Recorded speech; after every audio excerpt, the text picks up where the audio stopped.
Welcome to the Fat Fueled Family Podcast, where every week Danny and Maura Vega discuss topics that help families live a healthy and active lifestyle with their little ones, including nutrition and training, peaceful parenting, education, and mindset. To stay up to date, make sure to hit subscribe on this podcast and check out the blog at www.fatfueled.family. You can also find them on Facebook and Instagram at dannyvega.ms, at fatfueledmom, and at fatfueledkids, and Fat Fueled Family on YouTube. Enjoy the show.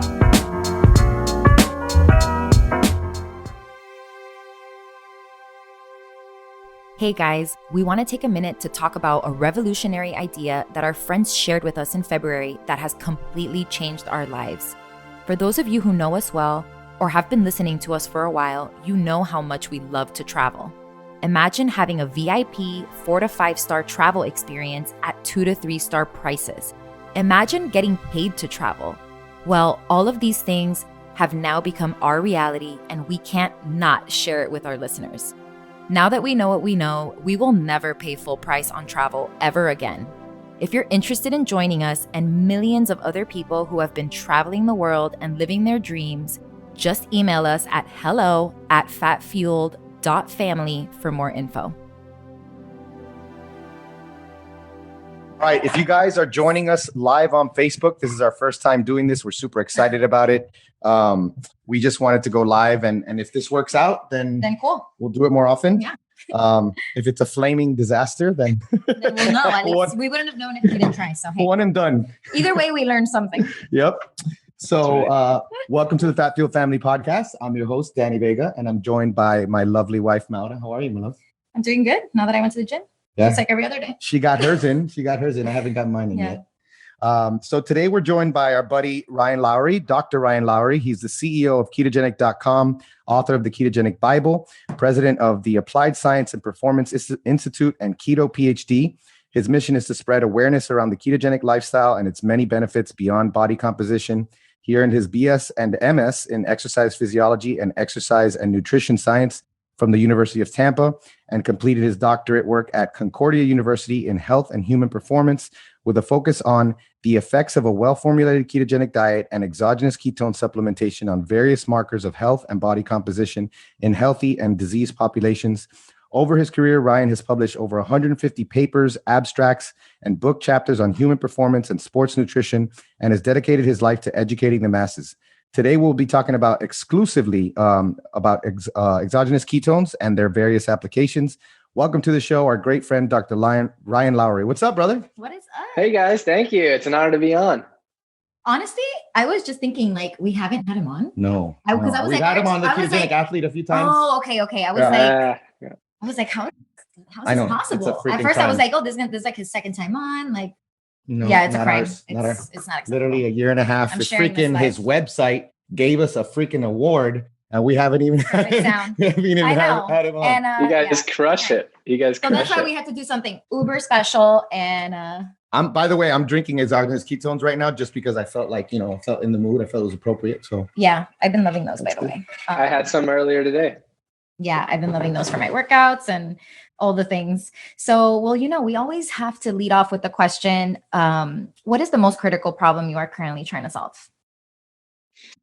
It's a great question. Honestly, I think it's the same kind of problem that I think we've been solving since day one. It's just kind of gotten more focused. It's that with AskMe, with Ketogenic.com, with everything that we do, we're really just trying to allow people an avenue or a roadmap to achieve their optimal performance and health. I think so many people are stuck in what they believe is normal, when in actuality, they just get complacent with this is how it is, whether that's someone who's trying to change their life and live 10 years longer and just wants to improve their strength, or someone who has Alzheimer's that just says, you know what, I'm going to continue to forget where the keys are. And that's just how life's going to be.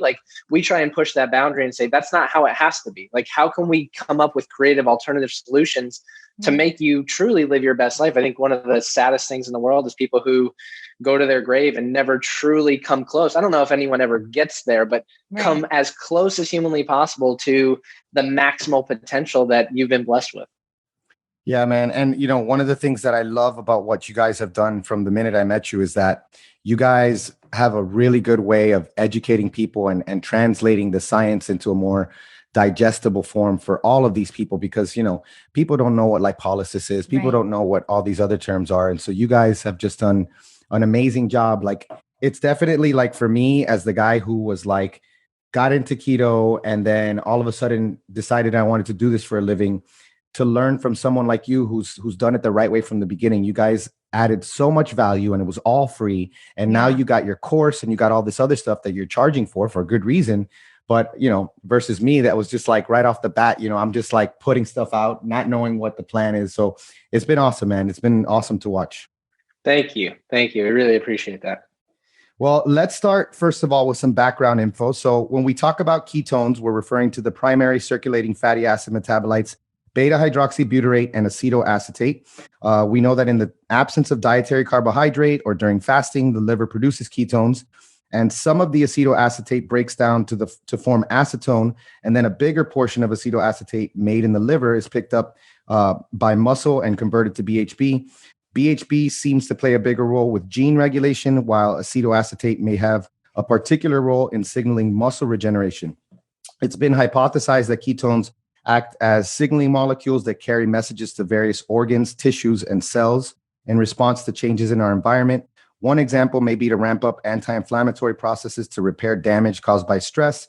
But I'm really interested in what you and Dr. Wilson have spoken about with respect to ketones and the relationship to anabolism. So what role would you say that ketones play in building muscle? Yeah, great question. And honestly, this was the first study we ever did was looking at a ketogenic diet, because a lot of times people say, hey, it's impossible to gain muscle on a ketogenic diet. Everyone thought you need insulin to be sky high in order to trigger muscle anabolism. So we kind of did two studies side by side to look at this. And like you mentioned, BHB is a ketone body. There's three of them. There's acetone, acetoacetate, and BHB. BHB is the one that we typically measure in blood. When we're on a ketogenic diet, it's high. Most exogenous ketones, not all of them, but most of them use BHB when you're supplementing externally. So BHB, we are looking at this. And in our study, what we found is we did a human study and an animal study. The human study we found that you were able to gain just as much muscle and lose significantly more fat mass on a well-formulated ketogenic diet. And everyone went nuts. They go, that's impossible. You don't have insulin. How the heck is this possible? So we said, okay, cool. We paired it with an animal study and we looked mechanistically at what's going on. And so we gave animals exogenous ketones. We gave them BHB, the same ketone body that's produced when you're on a ketogenic diet. And we found there's this process known as muscle protein synthesis. When you give animals BHB, muscle protein synthesis goes up. And when it comes to anabolism, like you just mentioned, there's two parts to the equation. There's muscle protein synthesis and muscle protein breakdown. Well, guess what ketones work on? They work on both. Like, it's crazy. So they actually trigger muscle protein synthesis. And if you look at studies that basically, they've done studies where they've infused ketones, they've given them to animals orally. You look at the amino acids, we know the branch chain amino acids, particularly leucine, which is responsible for basically turning on the switch for muscle growth. It prevents leucine from getting broken down. So when leucine gets broken down very fast, it's kind of like the light switch gets turned off. Well, imagine ketones are kind of by that light switch, preventing that light switch from being turned off, and leucine's hanging around for a little bit longer. So it's working on the anabolism part, and it's also preventing muscle protein breakdown, which is why we think there's so much potential as far as muscle tissue. Yeah. And, big shout out to you guys, because you also kind of similarly pointed that out when you guys did that targeted keto versus strict keto, where you had people, they were all, bodybuilders, well-trained. And they were carbing up, right? The targeted was carbing up on the weekends, and they were both in a deficit, but they lost the same amount of weight. But then the targeted group lost more lean body mass, while the strict keto lost pretty much mostly fat. Right. Which is exactly, you can infer from that they lost that benefit that the ketones provided in anabolism. Exactly right. They probably, being in a ketotic state, probably helped prevent, because they were in a calorie deficit, so helped prevent the muscle loss when they were in ketosis all 7 days versus when they carved up and didn't have that.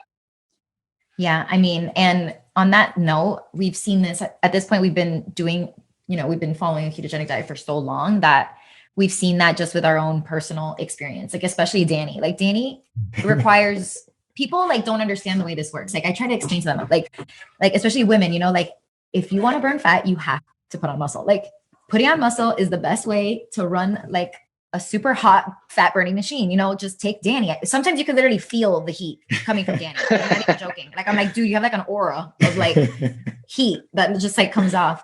But like Danny, you went really low once with your protein. Yeah, and like he didn't lose anything. I gained 6.5 pounds of lean mass in a big deficit over a 4-month period. Yeah. And like I basically cut my body fat in half. Yeah. Remember that? Yeah. He was in a huge deficit. He was doing a cut and somehow managed to put on muscle. We did DEXAs and everything. Well, the crazy part about that was that with me, oh man, I just totally lost my train of thought. Well, okay. So I only lost, I want to say 12 pounds. 12 pounds I lost, but I cut my body fat in half. So there was this 6.5 pound gain of lean body mass in a deficit. Crazy. Which I did not expect, and it's probably that protective role and that anabolic, signaling that ketones do.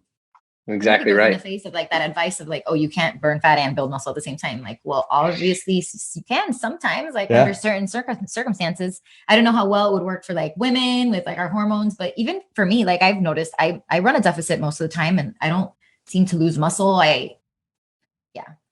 It's great, honestly. I highly recommend it. Highly recommend. But so, before we continue the ketone supplement conversation, we wanted to make sure our listeners are, aware of the full picture here.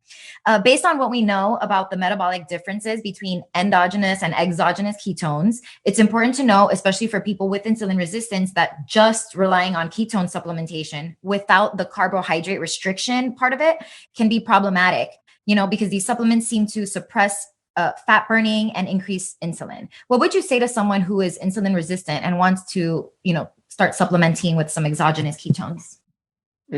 Great question. I have some thoughts on the lipolysis part. I definitely, because I know that's one of those things. And then we can move on. Okay. Yeah. Well, with people who you hit the nail on the head. If people are supplementing with exogenous ketones, and this is the sad part about those keto scams. I've tried to be very outspoken about those pills. We've all seen them that say Shark Tank and Princess whomever is taking them. The problem is they're very, very ineffective. And then they're just trying to make ridiculous claims. But people like that, like if you're just consuming exogenous ketones and you're still eating Big Macs and large fries and sodas, the results you're going to see is probably very minuscule, right? Absolutely very little. Ketones can result in changes in body composition, no doubt about it, without being on a ketogenic diet.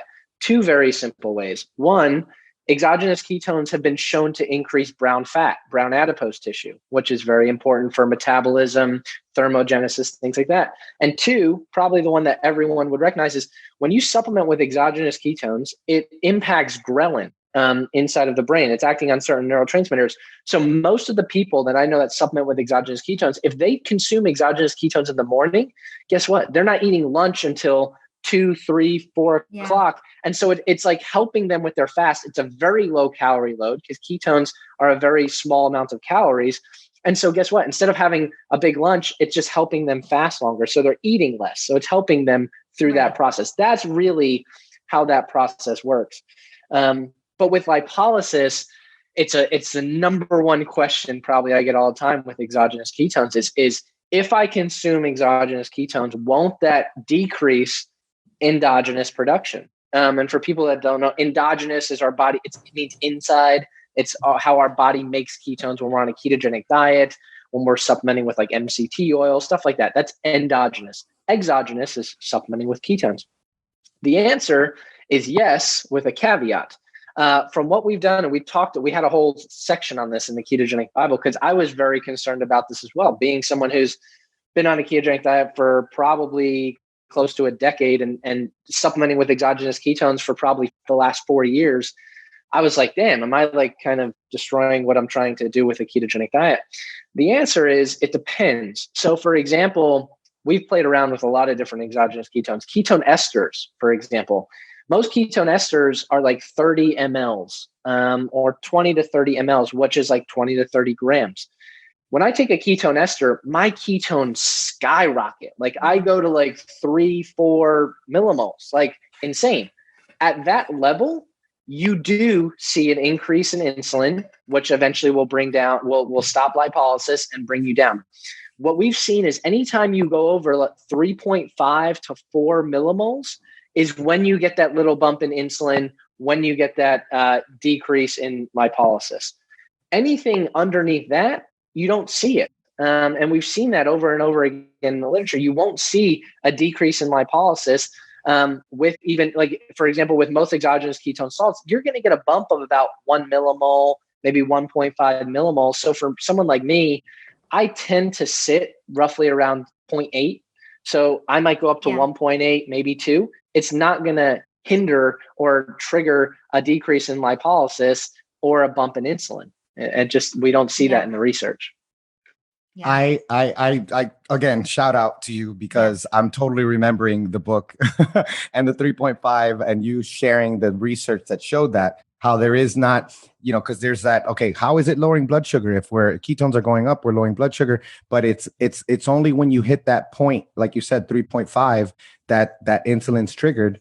And then at the same time, then there's the other part of it, which is like, you talked about the esters versus the salts, and like most of the salts are not going to increase ketones that much. But then that also brings into account the idea that, if we need a certain kind of a certain threshold of ketones circulating in our body, are a lot of these salts even useful? And I think that's a perfect segue to this next question, because this is my favorite one. And I think this is the one that people have to take away from this conversation is most BHB is one formulation. It's the Go BHB. It's what we see. It's that mixture of the D and the L isomers, whereas endogenous BHB consists of just the D isomer. And really there's only one product that has only the D isomer. And metabolically, these two isomers are very different, and the published literature indicates that most of the energy and signaling benefits of BHB derive from the D form. So if the L isomers aren't metabolized via the same pathway, and it doesn't seem like humans can convert the L form to the D form, how would you say they differ in the benefits we can expect from having high amounts of ketones circulating in our bodies, especially with respect to, I would assume, athletic performance and energy production that you would get from exogenous ketones? Amazing question. And honestly, what we've seen is there seems to be like a sweet spot, right? Too little, like those keto scam pills. I'll give you a perfect example. Those keto scam pills that use Go BHB, for example, the serving size on those, I believe I've got people send them 3 to or us all 4 the time. Tops, right? Yeah, it's 3 caps, but inside one serving is 800 milligrams of the mixed form. So you're actually only getting probably 400 milligrams of active. And so I did a calculation on one of the videos that we did on the keto scam, and you would need to consume the entire bottle to really get an effective dose.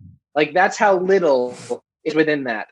So it's just ridiculous. You wouldn't get anything taking a serving. So there is this sweet spot. And so just to clarify for people, because I like to use this representation as a difference between D and L.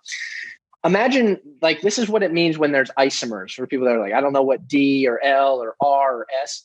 D and R are the same exact thing. L and S are the same exact thing. So when you hear D or R BHB or you hear L or S BHB, those two are the same. These two are the same. Most of them, like the Go BHB, use a mix, potentially a 50-50 mix at best, where it's 50% D, 50% L. And what an isomer means, and they use the same thing with amino acids, is that it's just a mirror image of one another, right? I have 2 hands, but it's a mirror image of one another. I place it over top. It's not going to be the exact same, but they're a mirror image of one another.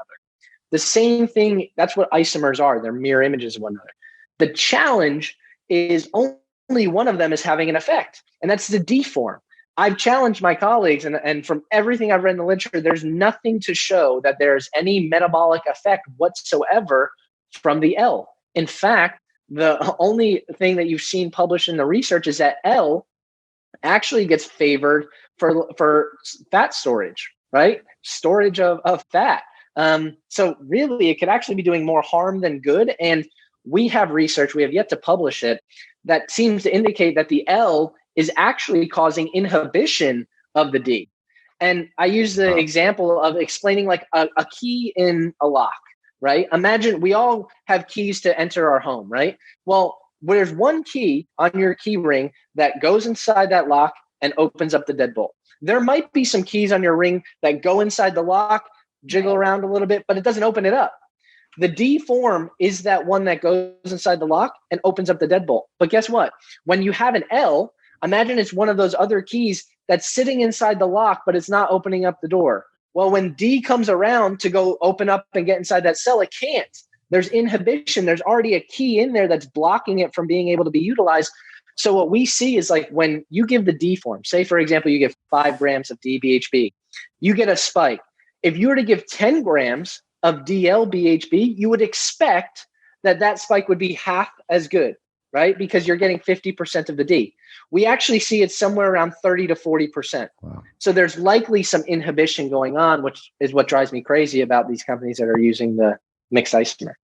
Well, I have to add something to that because absolutely right. First of all, if you want to get any type of therapeutic effect, considering what you just said with 30%, like it gets to a point where taste and the ability of our bodies to handle like the mineral load because of what these things are attached to, it becomes very, very hard to deal with. And I think since we're having this conversation, I don't want to spring this on you, but I definitely wanted to see what your thoughts are. Some of these supplements, and I forget which ones, we've been hearing a lot about NAD. You know, people are supplementing NAD. They're loving it. You know, glutathione, NAD, both of them. And some of them seem to lower NAD. And does that have anything to do with the BHB versus Go BHB, or the salts versus the esters? Which are the ones that we're, you know, for anybody who's interested in that? Yeah, honestly, I think that's contributed to the L component. I think the mixed isomer is what's bringing that down. When you see people who are on a ketogenic diet, you see NAD levels go up, right? If they're on a well-formulated ketogenic diet, guess what they're producing endogenously is the DBHB. So if you're chasing that outcome, then theoretically the D is what would increase it. So L, for anybody who has issues with they're concerned about, you know, antioxidants and all that stuff, at the very least, if you're going to take the DL because you want to maybe save some money, because I guess they are cheaper, right? You're going to replace that with NAD supplementation because, you know, you got to add that back in.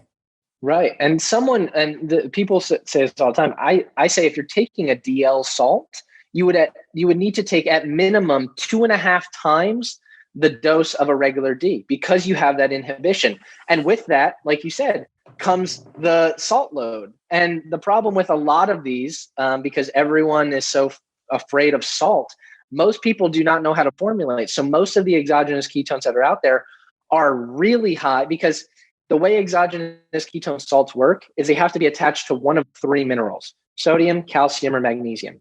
So a lot of these companies just jumped on the bandwagon and said, oh, I want to get into the exogenous ketone space. Oh, salt, we can't put that much salt on our label. So what do? They load it up with salts that are high in calcium and magnesium. Which it is not good when you're having a ton of calcium. Right. So the formulation becomes very, very specific. And then on top of that, when you have to take 2.5 times the amount and you're getting in that much calcium, and if it's paired with that much magnesium, you better have like 18 rolls of toilet paper. I know, that's what I was thinking. I was like, pretty sure you'll just be in the bathroom all the time. Good thing they're not putting, I mean, they're smarter than that, but you know, you load up on potassium too. And that's a heart attack waiting to happen, hyperkalemia. Yeah. Yep. Goodness. Well, so you and Josh Perry, you guys went to Dr. Amen's clinic, which is amazing. And I'm so jealous. I need to go over there. Yeah. But it's, what the work he's doing, it's needed, it's just so incredible what he's doing there. And, we're huge fans, but, cognitive function is a major area of interest for us. Can you talk about, what you guys did when you were there?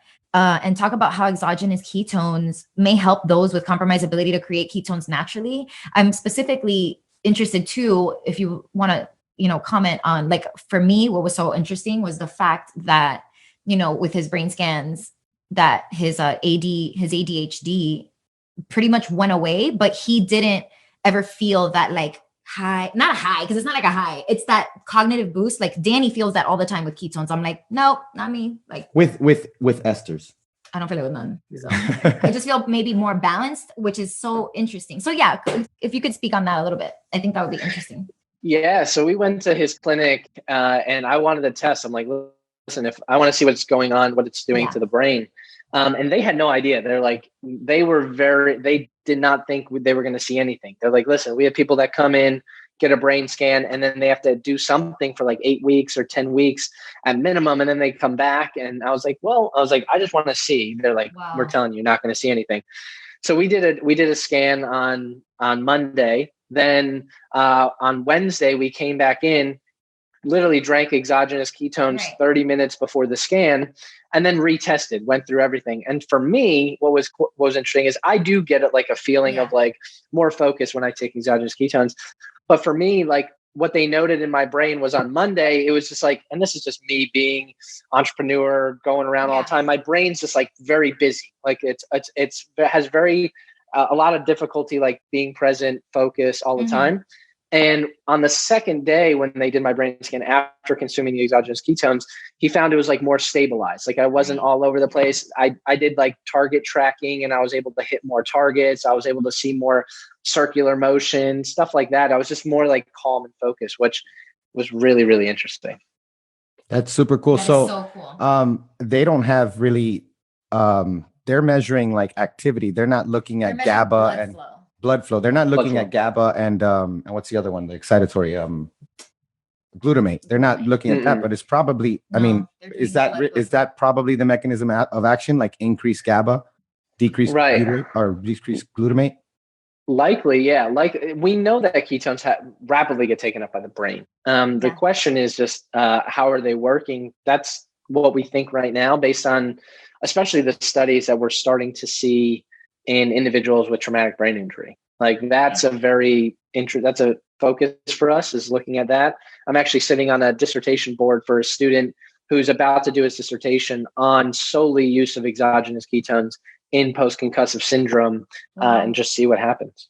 That's amazing. Yeah, because it would seem that the main effect is the anti-inflammatory effect, right? With those plaques. And then there's sometimes energy is an issue. Right. Energy too, right? Like not being able to take up glucose. And then there's the other part would be the GABA/glutamate piece, which is like a hormonal thing, which I haven't seen anything, but that's what we're told. And that's why we're like, we try to like use this with our youngest.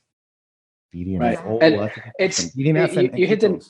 you hit the nail on the head, because like what happens in concussions or traumatic brain injury, trauma, whether it's a big trauma or micro trauma, it happens a lot more than people think about. That trauma creates a disturbance in the brain where there's an imbalance. And that imbalance also, it's very, very similar of what we see in Alzheimer's. When you look at an Alzheimer's brain, you look at someone who has severe traumatic brain injury side by side, most doctors likely wouldn't be able to tell them apart. There's insulin resistance going on. And what do these athletes or these individuals, people in our military, what do? They're slugging down Gatorade or this or that and things that are full of sugar. But it's what we call starvation in the face of plenty. You have plenty of fuel, but your brain's still starving because it can't get there. But ketone receptors, and actually there are studies in animals, it's fascinating how amazing our body is. After they do these models, which are kind of brutal in animals, but they basically take them to induce a traumatic brain injury. They basically like drop a weight on their head. Oh my gosh. That's tell me that. I'm like, I don't want to be the guy in the lab. I do not want to be a part of that. It's tough. But they look at it and what they look at inside of the brain is after they experience that trauma, the receptors, MCT transporters, which are transporters that take up and utilize ketones, are significantly elevated right after that trauma. So our body goes, hey, something's going wrong. There's an energy imbalance in my brain. They upregulate the tunnels or the transporters to uptake ketones. And most people go over and slug down glucose when your body's saying and starving, hey, I need ketones to fuel the brain and help have a protective effect. Yeah, like we just cleared the path for you, man. Like, what are you doing? Exactly.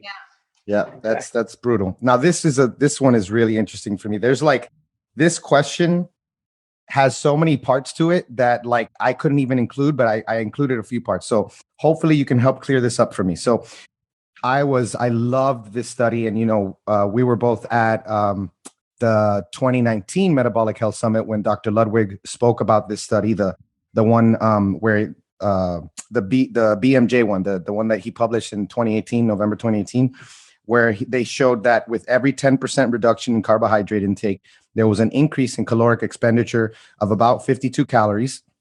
And, you spoke about the brown adipose tissue. That's part of it, and then Dr. Bickman has done amazing work on showing like what ketones do, how they act in the fat cell, where it's like you're in park and you're hitting the gas and you're just like the amount of energy going in is nowhere near the amount of energy going out, which is awesome. But then this is the part that I'm just like, okay, how does that fit in with what we know about like the thermic effect of protein, which is highest, and then carbs are a little bit lower, but still higher than fat. Fat is lowest. So you have this on one hand, brown adipose tissue is generating more heat. On the other hand, you have protein and carbs generate more heat than fat when you consume them. So, based on that, if protein's highest, carbs are in the middle, and fat is last, how do exogenous ketones perform in this area, given the fact that they sometimes suppress lipolysis? You answered that pretty much already. But like, is it just that the heat generated by, being in ketosis is greater than the heat produced from eating carbs that would basically undo that advantage that carbs and protein would have over burning fat? Does that make sense? Right. No, you're spot on. And that's part of it. And one of the things about ketones is when you look at calories per gram, like they act more like carbohydrates than they do fats. Most people think they're fats because they're like similar, like in the fat realm, but they're about 5.4 to 5.6 calories per gram is ketones. Part of that is because they're thermogenically active. So there's a couple different ways. One, like I mentioned, it could be because of the increase in brown fat, right? One of the things that we know about ketones is they feed the mitochondria.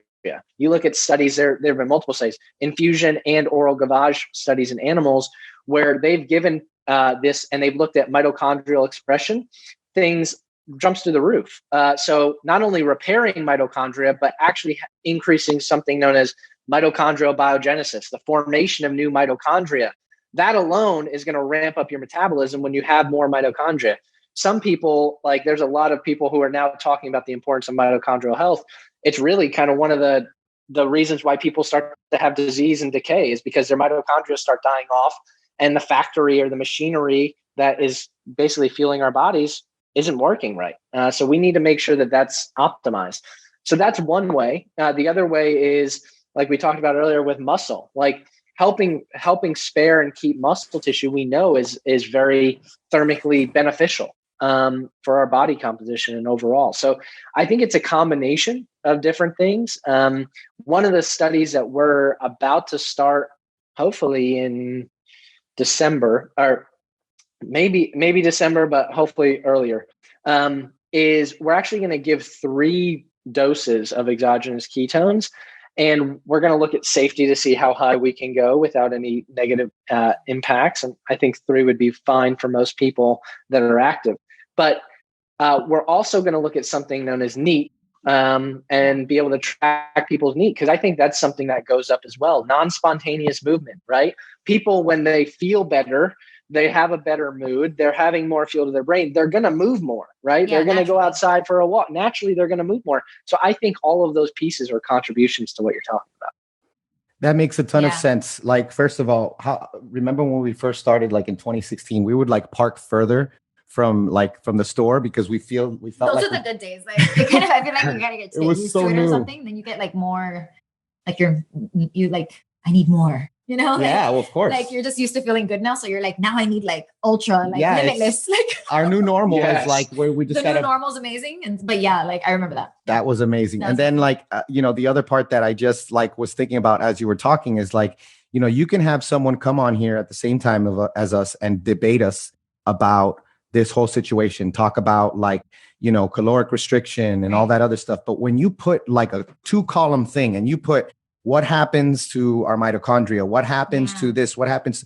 There's such an overwhelmingly abundant or advantage to being in a ketotic state versus just restricting calories and eating a, whatever you want to call it, a balanced diet or whatever. Right. It's just overwhelmingly macros, right? Like just like calories in, calories out. Yeah, we're going to be vindicated. You're going to be vindicated over time. I know over it. time. Yeah. I know, and we all get a lot of hate for that, right? There's people that are big on like hey, if it fits your macros, or hey, if you just keep it in this calorie load, and on paper, that sounds great, but the reality of the world is that what's always on paper isn't reality. And so that's why when you see these studies that give people free reign to kind of eat whatever they want, guess what? When they're on a ketogenic diet, they naturally tend to eat less. Yeah. When they're in a ketotic state, they naturally tend to eat less. Right. There's no debunking that. So yes, I can say, hey, if it fits your macros, it's okay to have a Pop-Tart or cupcakes. Yeah, that's great. But it doesn't take into reality. Like me, for example, I'll be the first one. You give me one Oreo, I promise you I'm not stopping at one. I'm eating the sleeve. It doesn't take into account that aspect of if it fits in, I can have this. There's the psychology component of what they're missing. 100%. And when it comes to that, as someone who's tried those diets, I have, honestly, for me, people who are successful on those diets, to me, it comes down to willpower. You have very strong willpower because I've been successful on those diets. And so unlike you and Danny, who you guys can't eat one Oreo, you'll eat the sleeve. I can eat one, but guess what's the difference? I'm going to suffer. I'm still suffering. So that's where it's I still lost weight doing it if it fits your macros, but I suffered a whole lot doing it. Whereas with a ketogenic diet, I don't feel that way at all. I'm satiated when I eat my meals, and I feel like there's very little suffering, so much so that, back to that whole amazing feeling. I was just thinking that now that'll happen to me when I do a fast or something. So if I do an extended fast, I get real calm. I feel really amazing. And I feel like I wouldn't even be able to do that if I was eating carbs. I would not even be able to fast because that hunger, it's deep. That deep hunger, you're eating your rice and you're just what's my next meal, guys? Yeah, you're already thinking about it. You're oh gosh. That's right. And the other thing is it always focuses on weight loss, and we don't talk about brain health and heart health and all this other stuff. I lost weight, but I'm depressed. If you're gonna my hormones are jacked.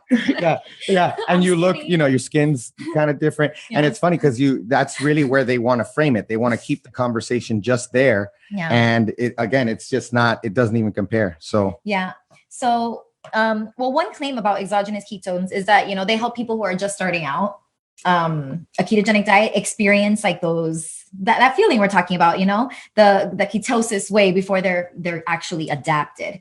And another would be that they help people who indulge in carbs and want to get back into ketosis quicker. So do you think that exogenous ketones can help or hinder us from becoming keto adapted? And what would you say to someone who wants to use them for, these reasons? I think it can. I'm on the camp of I think it can help people adapt for a multitude of reasons. One is it's allowing people to kind of get the first steps of feeling what ketosis is like as they're making that transition. Two is as providing electrolytes, which we know is super important during that adaptation period. Yeah, sure. During that time. And really, if you look at, I've talked a lot about the keto flu and keto adaptation. A lot of it we know is a depletion of electrolytes, right? When you're lowering carbohydrate intake, you're excreting out a lot more electrolytes. You need to get them back in, but it's also a transfer of fuel sources. You're taking someone who's been primarily reliant on carbohydrates and glucose for, who knows, 20, 40, 60 years. And then you're trying to get them over to being primarily reliant on fat and ketones. There is that point in the middle where you're kind of sitting on the fence, so to speak, to use that now. I'm kind of depleted. I'm kind of not there. That's where cool, you need to have a fuel source. I don't think unless you're going high ester, high amount of taking 4 packets of ketone salts. If you're going that high, yes, it will probably hinder that lipolysis. But if you're just supplementing in that ideal range, it can help you kind of overcome that, I think, and help you get over on the other side of the fence.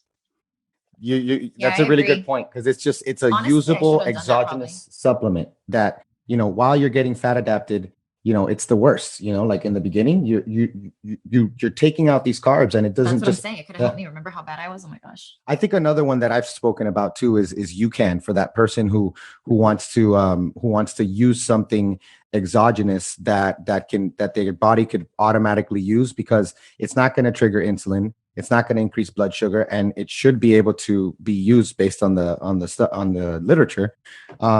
So here's another one. This is another great one that I love, is that claim that you've spoken about this. I think we kind of talked about it before, but we hear that exogenous ketones may reduce our body's natural ability to produce ketones. So you can correct me if I'm wrong, but I remember reading that when we ingest exogenous ketones, we see that rapid spike in circulating BHB, and then that's followed by a drop that's probably lower than baseline. But then within several hours, our bodies ramp up ketone production again, and they rise up above baseline. So what information do you have on the acute, and then of course, second, the long-term effects of supplementing exogenous ketones with respect to endogenous ketone production? Yeah. And the one thing I talk to a lot of people about, and this is something for people who are big on chasing ketones, I think it's super important for us to keep in context of, we always want to be better ketone users than necessarily ketone makers, right? Like, we want to be able to produce ketones at a high level. And like I said earlier, like, unless you're having the ketone esters or a very, very high amount, you're likely not going to get that super big suppression and lipolysis that lasts a very long time. You might get something acutely, but it's going to rebound, kind of like you said, very, very quickly. Overall, the point of our bodies, I've been on a ketogenic diet for nearly 10 years. It's unless I do an extended fast, like very, very long, I'm rarely over 1.0 without exogenous ketone supplementation. Yeah. Does that mean the person who's sitting at 2.0 is better? It could actually mean the opposite. It could mean that like their body isn't utilizing them as well as ours use them. You know what I mean? Like, we want to be able to have more MCT2 transporters to take up and utilize ketones, so that way it can get to our heart, our brain, our skeletal muscle, places that ketones are utilized at a rapid rate. So I don't think that's a good claim of like, oh, it's just going to cause you to decrease endogenous. We don't see that from the literature. And two, if anything, what we see is that it helps upregulate and allow you to be a better ketone user, because it's upregulating those transporters in order to take it into tissue. Yeah. So like just like with exercise, and just like with, extended, several months already of until you get to a certain point where it goes the opposite way. But, exercise increases MCT transporters. This was something that I learned when I did my first, I waited almost 8 or 9 months before I tried exogenous ketones. And I started to see, like, after I got off, that my ketone numbers were higher. And we spoke about this before. I was like, do you think that it's probably an increase in MCT transporters? But it's crazy how you mentioned this whole thing about like being, it's kind of like that, the same thing with like free testosterone versus total testosterone. Like, who cares if you're like at 1,000, if your free test is like 30, Exactly. And I remember that first year, man, it was like, I remember you're like, my ketones are 5.0. I'm like, you chugged bacon grease. Yeah. Like, I was eating high fat. I'm like, you literally ate 1 cup of There was one time that I tested. You. Remember when I tested? And so it yeah, said you high? made a lot of high. I was like, what's high? I was like, I had to look it up online, and that was like above 8.0. Yeah. And then I tested again, and it was like, 7 point something, but didn't mean energy. anything. Well, think about it. It's just energy. It's extra energy. You're not using that energy. Of course, you literally had, let's say 400 grams of fat or something. Right. Yeah. They look like cute little fat bombs, but he doesn't remember what it looked like in the measuring glass. It's like about a cup of oil. Okay. Now it's cute little chocolates that you ate the whole batch, but it's basically a cup of grease. I just love that Dom has been doing stuff with that. He's done a few things lately where he's eating like 500 grams of fat. Yeah. Your ketones are super high. Yeah. Super high, because you made a lot of ketones. And then vice versa. On the other side, and this is where it's like, don't get discouraged, and like testing and your ketone numbers, it's not everything, because on the other end, there's me who runs very low ketones a lot of the time, which was very, was a bummer for me. So I was like, forget this. I'm not testing. You're a fat burning machine. Right. Exactly. And I realized that was super eye-opening for me when we started testing breath, because my breath would be like off the chart, super high. and then my blood ketones are low. And I'm like, oh, okay, well, that makes sense because I'm usually in a deficit. I work out like crazy and I'm probably using a lot of the ketones that I'm making, and I'm not having this like excess, like, right. I still don't understand that, because for like over a year, and then you told me when we were in Puerto Rico, I was like, you were like, no, that's not it. I was like, oh my gosh, I had this all wrong for like over a year. Where basically we were talking about how, like the breath. Yeah, the breath is not. So do you think it doesn't have to do with it? It's not necessarily that, like the breath, like, my thoughts were based on what I had learned was that, okay, if my blood ketones are high, but my breath is low, then maybe I'm not using them as much. But if my breath ketones are high, that's a good indicator, because the way I understood it at the time was that breath was, acetone is showing us all that was used. And then, I still don't quite understand that. I still don't totally understand it, but I don't know if anything you can mention that part, like you can, definitely provide some clarity. Yeah, it's tough. It's tough because a lot of it's just the validity of the devices. I think there's been some that have come out more recently that are a lot better. But theoretically, acetone is expelling out, or the breath meters are measuring acetone, which expelling out should be correlated to the amount of fat oxidation going on inside of your body. So before, I'd say probably 2 years ago, 3 years ago, the meters were wonky. Like you could, depending upon how your breath was, if you blew hard, if like you barely put anything into it, it just was all over the place. Now I think they're getting a little bit more accurate. I would love to see more correlation to blood levels, but it's still kind of a challenge. And like you mentioned earlier, I think the most important thing, and this is something I'm waiting for, and I know you guys would love this too, is you see a lot of people now that are wearing the continuous glucose monitors. Yes. I'm waiting for the day they come out with a continuous keto monitor, because I think I think it would blow the keto world's mind of how often throughout the day they are like it's low. Different. The first time my hands used to be so bruised because I used to like test like every 5 seconds because I was fascinated by it. But people don't realize, like, immediately, like say I go crush, like tomorrow I'm gonna hit legs, right? Like say I go do a leg workout, immediately if I like get done with my last set, drip and sweat, and I go to like measure, my ketones will actually likely be super low. Like super low. Really low. Because guess what? They just fuel that workout. Like it's fuel. Whereas like an endurance athlete, if they're going on a long run, they might be super high. And people would get discouraged. Like you say, like, oh, I just did a workout, I tested, and I'm at 0.3. What the heck's going on? Like, I'm done with this. Don't get discouraged. You're probably utilizing it. You're taking it up into tissue. That's good. That's a good thing. Yeah. Well, by the way, before you ask that question, we have a mutual friend, our buddy. We won't mention it just in case it's not, but we have a mutual friend that's working on a continuous ketone monitor. So hopefully, I know I would love to see that. I would be down. That'll be out. Yeah. That would be awesome. Yep. That would be awesome. Yeah. So, well, we have some listener questions, and I actually see, I saw one question in the chat. So maybe if we have time at the end, we can definitely get to those questions. So here's a question from Christy. I'm especially interested in the topic of exogenous ketones because there's a ton of misinformation and bad marketing out there. I don't blame her, of course. People are always going to do this. They're always going to capitalize on what's hot.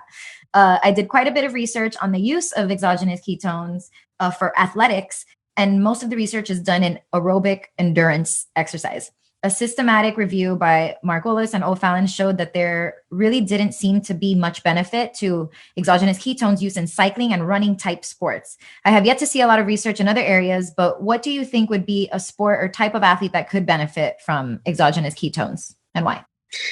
Yeah, so this is a perfect example of studies and Jacob did a presentation for this. I think he actually might talk about it at the Global Virtual Keto Summit.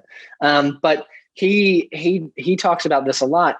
This is the importance of the difference between DL and D. So Dr. Richard Veach, he unfortunately passed away recently, he was doing a lot of the work with ketone esters, the D form of ketone esters. A lot of he was doing this before ketones were cool. Like his first study ever was looking at ketones and how they could help a perfused heart inside of rats. Like and now it's actually being used and looked at for like heart attacks and stuff like that. Like really, really neat stuff. But a lot of his work and his ester that he was using was studied in elite cyclists, and they saw improvements in performance. Like there was probably, I think it was like 2008. or maybe it was 2018, but it was that cycling team from the UK, and there was all media around it of like, what the hell are they using? What's going on? And they were using the ester, and they still to this day utilize it, and they dominate, like absolutely dominate. They're the number one cycling team in the world, and they're using the D form. But there are studies, I think I know at least of 2 that have looked at cycling performance utilizing a commercially available DL salt and saw no improvement in performance, none whatsoever, because you're likely not hitting that threshold. You're likely having impaired adaptations with the L form. Dr. Jeff Volek published a study on cycling, and he actually saw improvements in cycling performance. That was ketones plus caffeine, right? It was ketones and caffeine, but we broke it down. People ripped them apart for that study and was like, oh, it's just the caffeine that had the effect. We looked at it. Jacob and I looked at it. The marginal improvement of studies looking at cycling performance and caffeine is like this, right? You definitely get a performance benefit. He saw this improvement. So it wasn't just the caffeine. The improvements that he saw were far better than any study that just looked at caffeine alone. So it shows you that there's a benefit to the ketones. Yeah, I love that. I don't know why that one was like end of 2016, maybe sometime 2017. And I don't know why people haven't spoken about that one more, because that's a perfect example there. We need more people. The thing is, like, it's like what the media chooses to cover.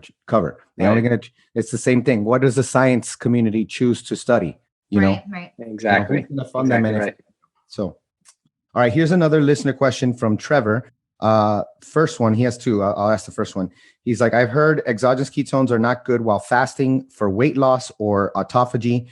We talked about weight loss already, so let's forget about that one. But fasting and autophagy, that's a really good one. That's a good one. This seems like the main reason why people start to take them. Can you guys discuss your thoughts on it?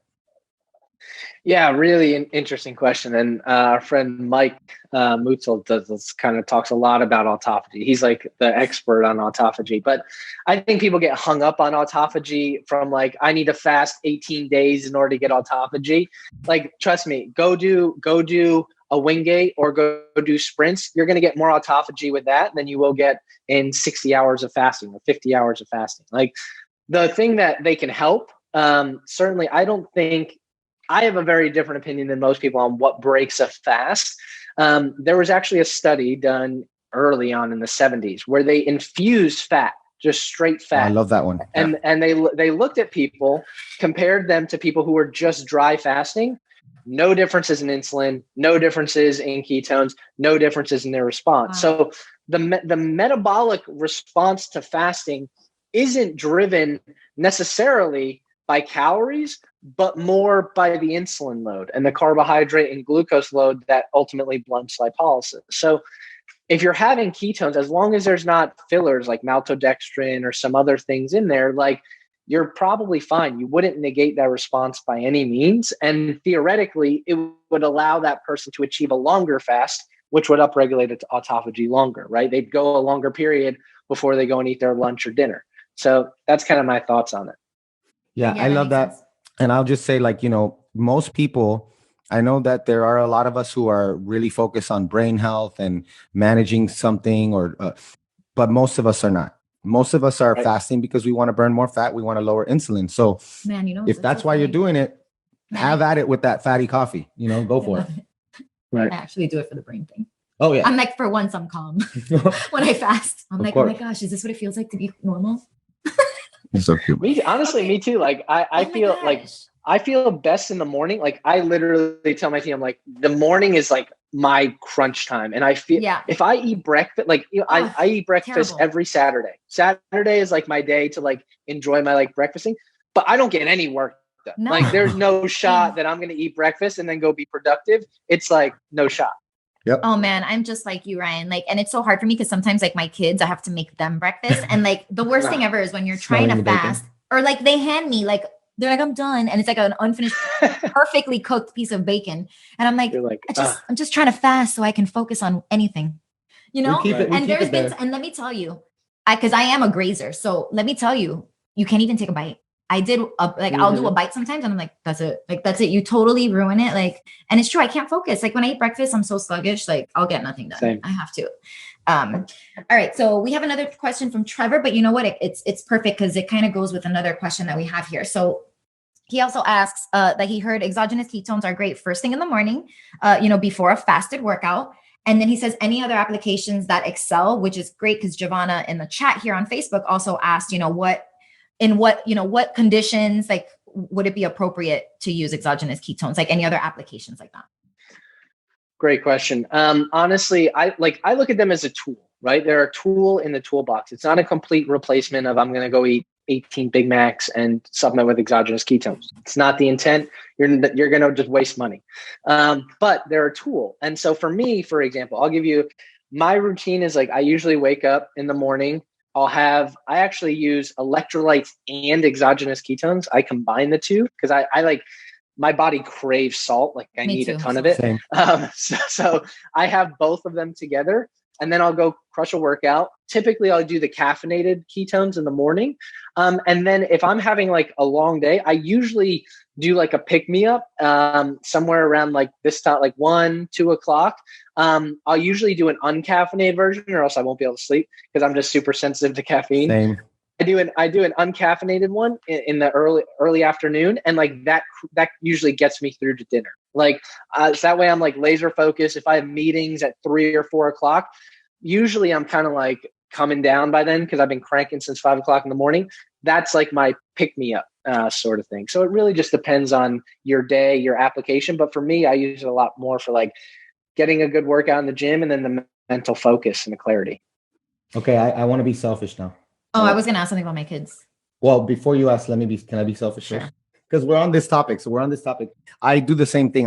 Huge shout out to Redmond. Redmond has the Relight powder now. So you mix the electrolytes with the ketones. Oh yeah. Okay, I need to do that, guys, because let me tell you, the salt thing is real. Like today I forgot my little mini Redmond thing, and I forgot the ketones also. So I just had plain water, and I was just like, when you're just like, I need salt so bad. Like it's just like I was missing. Yeah, it. and then the problem is that if those muscles are not well hydrated, it's going to be more likely that you can tear something or strain something. Yeah, that's not good. I do what you do, man. I love the exogenous ketones with caffeine in combination with like this Relight powder, which is perfect. 1,000, it's a gram of sodium, 500 of potassium. And then I forget how much. Is that by weight though? Like, should I not do that much, or is that fine? I don't think it's bad. Yeah. But like what I was going to ask is, I'm doing a cut, right? So we want to get like beach ready. We got this thing in Tulum in August, and there's a photographer coming, and I'm thinking to myself, like, it might be helpful to do like one meal a day when I get to the point where my calories are really low. And so what do you think about doing what you said, like the exogenous ketones with caffeine in the morning, train, and then and of course the electrolytes, and then maybe later in the day throwing back a little bit of exogenous ketones without caffeine, and maybe a little bit of extra leucine in there, and then eating a big dinner to get that satiety from that one big meal?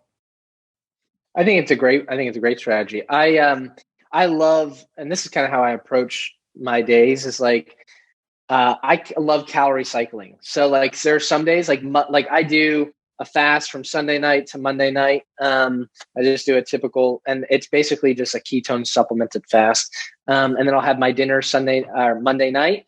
But some days, like during the week, I very rarely have more than 2 meals. It's usually lunch and dinner. Yeah. Sometimes I'll just do dinner. But then on the weekends, like when I'm going to have like a really hard workout, I'll try and get 3 meals in that are a little bit higher in protein, maybe not as much fat, really to get my calories back up. Because I know I'm going to burn through them anyway. So like, I like this concept of calorie cycling where I'm not like just stuck at 1,500 or 2,000 calories. Sometimes I get them higher, sometimes I don't. So it's just, I love the idea. And the concept. I love it. The research bears it out, man. That's something that I do with my clients. I love to do either, if they're really lean, I'll do 6 days in a deficit, 1 day in a surplus, like anywhere from 25 to 33% higher.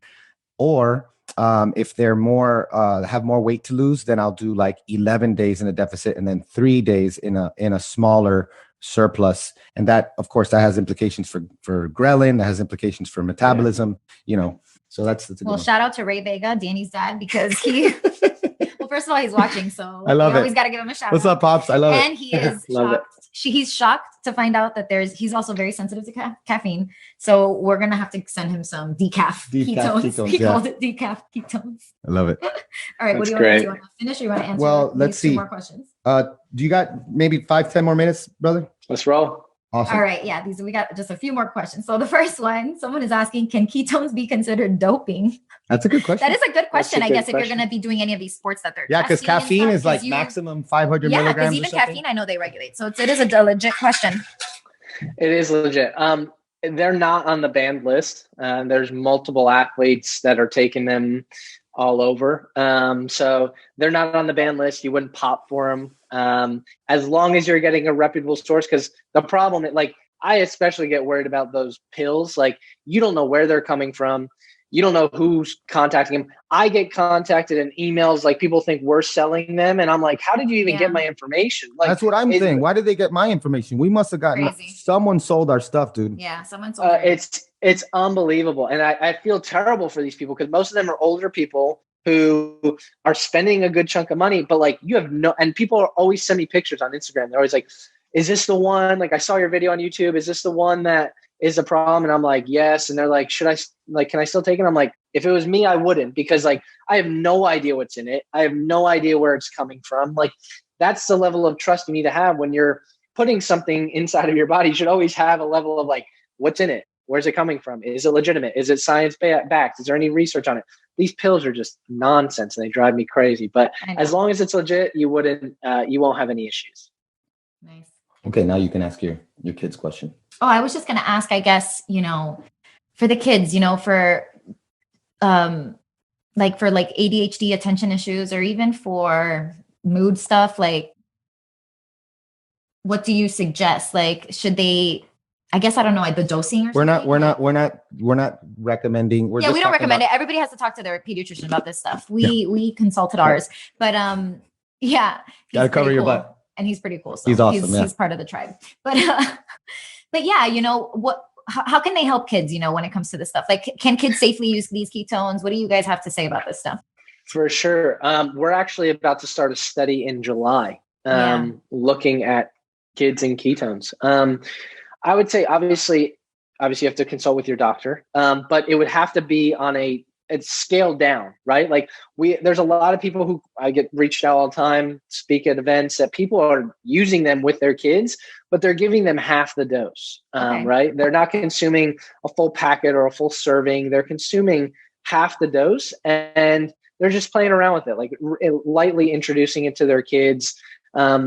Very similar in the morning. They're not giving it to them. And a lot of them aren't feeding their kids junk anyway, which hopefully people aren't doing, but they're utilizing them for these reasons, to like keep them focused on schoolwork, keep them like that way. So I'm excited to do that study. And I hope we're able to get that published before the end of the year.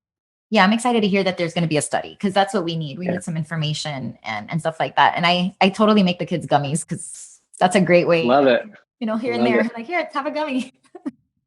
They love that stuff. I love it. Oh, Stephen had a question about about carbs. Yeah. So like, how this is, I'm telling you, you guys are freaking prolific, man. And just like what you've not only the stuff that you've published, but just the ideas that you and Sean and Jake and everybody have given me, like, for example, like, taking berberine before a high carb meal, like taking some good berberine like that. Amazing. Right. But I think that's what Stephen is referring to when he's talking about when's the best time to take exogenous ketones, before a carbohydrate meal or after a carbohydrate meal. I'm assuming he's saying that for the purposes of lowering blood sugar and maybe undoing the effects of the carbs. Right. Good question. If you're going to have a carbohydrate meal and utilize exogenous ketones with them, I would recommend before, not after. 2 reasons. One is ketones. We've seen that they've kind of decreased insulin. They decrease blood sugar. Some people think that was because of the increase in insulin. It's a lot of it could actually be due to increases in AMPK, like berberine. It could work very, very similarly to that. And 2 is, theoretically, if you're having ketones, say 30 minutes before a high carb meal, you're likely going to eat less, right? You're going to be more satiated. You're going to be, instead of eating a whole bowl of pasta, you might only eat half of it. So like the metabolic load of that carbohydrate meal is going to be significantly less versus after you've already eaten it. It's not really going to do much. So I would recommend before. So basically, we're not advocating eating carbs if it's eating junk, but like if you were to eat carbs, right, slamming back a gram of berberine with a shot of ketones might be the ticket. That'll get you right back in. Oh my God. You guys are so do we have any more questions? We got Phil. Gotta love Phil. Shout out to Phil. He's out in Spain. He says that you're amazing. What would you say to someone saying, I prefer to do 1 or 2 meals a day, use MCT and work out fasted to force my body to produce endogenous PHP than using these exogenous ketones? I get this question a lot, and I'm a pharmacist. I'd have my answers, but catching your answer will be helpful. By the way, sending you much love from Madrid. That's awesome, man. I love that. Listen, everyone's has their strategies. The thing we've seen on MCT oil, I think MCT oil is great. I utilize it occasionally. I utilize coconut oil. But if you look at the data on MCT oil increasing ketones, legitimately, and this has been shown over again, in order for you to get a bump in ketones of 0.3 to 0.5, you have to consume 40 grams or 40 milliliters of MCT. That screams disaster pants. Good luck. Good luck with that, guys. It's brutal. You need a really, really high amount of MCTs to even get a bump in ketones because of how slowly it's metabolized and converted over. So, I mean, I think MCTs are great to incorporate into like your everyday diet, but if you're looking to get a bump in ketones, it's probably not the best source. 100%, man. Again, another awesome part. If you guys haven't read the Ketogenic Bible, that is honestly pick up the Ketogenic Bible. Go-to. Yeah. I mean, because this is all breaks it down, every single part, what you talk about here. Do we have any more questions? Someone said a good berberine brand. I would say maybe last question before we kind of get off is, there's HCL and then there's the berberine. I don't know what the other one, but from what I understand, the berberine, pure berberine is what's going to allow you to eat that Pop-Tart and and not get the blood sugar response. So do you have any brands or what people should be looking for when they like read the fine print on a berberine supplement? Yeah, honestly, it's tough because berberine. They actually did a study on berberine supplements, and like if you just go on Amazon and search berberine, there's a million that come up. Yeah. But they actually did a study on berberine, and most of them, like they tested these capsules where they opened them up, poured them out, and looked at the actual amount of berberine. And most supplements test at 50 to 70%. So if it says 500 milligrams, you're getting 50 to 70% of that, which is ridiculous. It's a challenge in the supplement industry. But the one I like, the one that Sean formulated, the IC5. About that one. That one's really solid. Yeah. And that is that HCL or is that berberine? I think it might be. He has other things in there like chromium, cinnamon bark extract. Other he has blood grains sugar of paradise. Yeah, they're working synergistically together. Okay. That's Sean Wells, guys. We'll put it in the chat. Yeah, the ingredientologist. If you want to look him up, he's the guy when it comes to formulations. This is awesome. Yeah, I think that's it. Let me see. Of course, the other thing that, I mean, as if you haven't already told us what you're working on, there's like a lot, but I want to know, I guess you got to pick one. What are you working on that people should be looking out for, and where can people find you online? Yeah, for sure. We've been ramping up for this global virtual keto summit. Our team's been working real hard to get there. Tony's excited about it. Tony Robbins going to be speaking there, which is awesome. You're leading a workout, which is going to be awesome. We've been ramping up for that. We're actually in the process of revamping on ketogenic.com something known as Keto Club, where if you guys have ever seen Masterclass, like I love master classes, and I was like, we have to be able to do this. So we have our Keto Mastery program, which is a really extensive, everything you need to know. They gave me a little interview on that too. I was tiny little piece of that. Yeah. I love it. But what we're building out on Keto Club is basically masterclass, but for keto. And we'll have to do one with you as well, of like basically taking a topic, like there's an entire keto class on what is protein and how to optimize it, taught by Dr. Jacob Wilson, with like, what is the difference between animal and plant-based proteins, amino acids, what that is. And so that's gonna be announced at the event. Awesome, man. Amazing. And then Ryan Plowry on Instagram. Ryan Plowry. Ryan Plowry on Instagram, Dr. Ryan Lowry on YouTube, Facebook. Yeah. Okay. Awesome, brother. Thank you so much, man. This was awesome. This was awesome. Thank you so much. Of course. Thank you, guys. Appreciate it.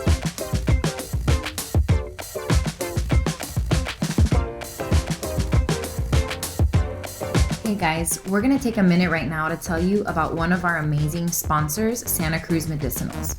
Santa Cruz Medicinals is a company that we've been using for years now. They make high potency, high quality, lab tested CBD formulas at an affordable price. They offer ketogenic, paleo, gluten-free, sugar-free, lab tested formulas. You all may remember when we did our cannabis series last year. One of the things we learned with CBD is that the research is pretty clear on dosage. 5 to 20 grams per kilogram is what you should be taking per day. And most of the quote-unquote CBD you see online and on Amazon is severely underdosed. Most of these products are offering dosages that are so low, you'd have to down a bottle a day. That's why we love Santa Cruz Medicinals, because they offer highly dosed, potent CBD with clean ingredients, and they have several cool products, but we want to share our favorites with you. So what are your favorites, my love? All of them? No, really. I have yet to try a product from them that I don't love. However, I will talk about some of my ride or die products. So during my cycle, I get horrible migraines, guys. And my go-to is definitely their peppermint tincture or the 10,000 milligrams to get a potent anti-inflammatory dose. Peppermint has been shown in studies to relieve migraine pain. But let's talk about the pain salve real quick, because this I use for almost everything. And everyone in this household agrees we cannot live without it. So the CBD pain salve, it has clean ingredients that you can trust, but it also has peppermint, which really, really helps. And so what I like to do is I'll rub some on my temples, and it really provides instant relief for me when I have bad headaches. But of course, I'll use it as well for any muscle pain that I have. Well, I'm personally a huge fan of the 10,000 milligram bottles of CBD in MCT oil. I put it in my coffee, and then again at night, I'll put some more in, like some broth or whatever drink I'm drinking, a hot tea, to get an adequate dose for the day. I also love the pain salve, especially when I'm extra sore. We usually take turns massaging it onto each other, and it always does the job. You guys also have to try the new CBD infused hemp and collagen protein. If you're a fan of horchata, you will love this one. Oh, that one is so good, guys. We just tried it and it is so good. So yeah, if you're interested, check them out. You can find them at scmedicinals.com. And of course, don't forget to use the code FATFueledMom at checkout to save 15% on your order and get free shipping, guys.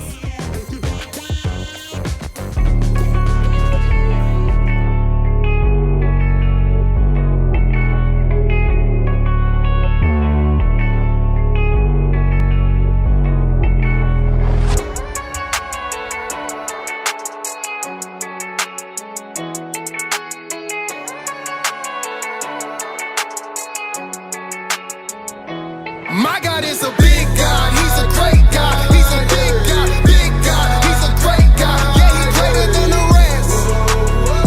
Yeah, he's greater than the rest. My God is a big God, he's a great God, he's a big God, he's a great God. Yeah, he's greater than the rest.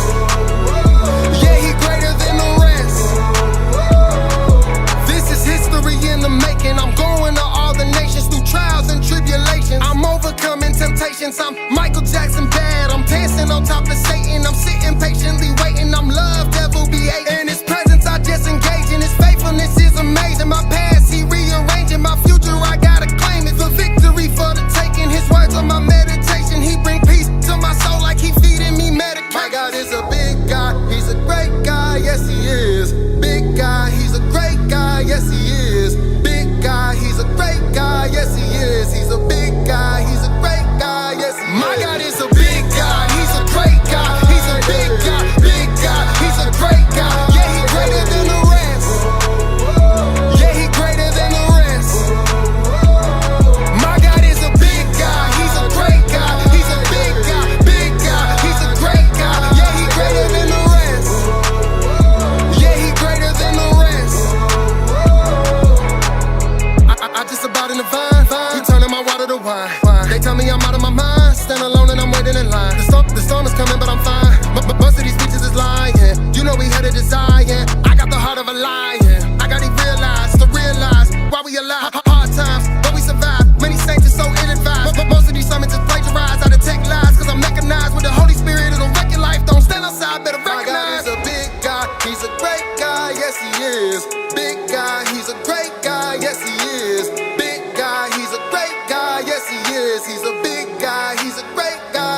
My God is a big God, he's a great God, he's a big God, he's a great God. Yeah, he greater than the rest. Yeah, he greater than the rest. My God is a big God, he's a great God, he's a big God, he's a great God. Yeah, he greater than the rest. Yeah, he greater than the rest. God is a big God. He reigns above it all. Our God is a big God. He reigns above it all. Our God, he's a big God. He reigns above it all. Our God, he's a great God. He reigns above it all.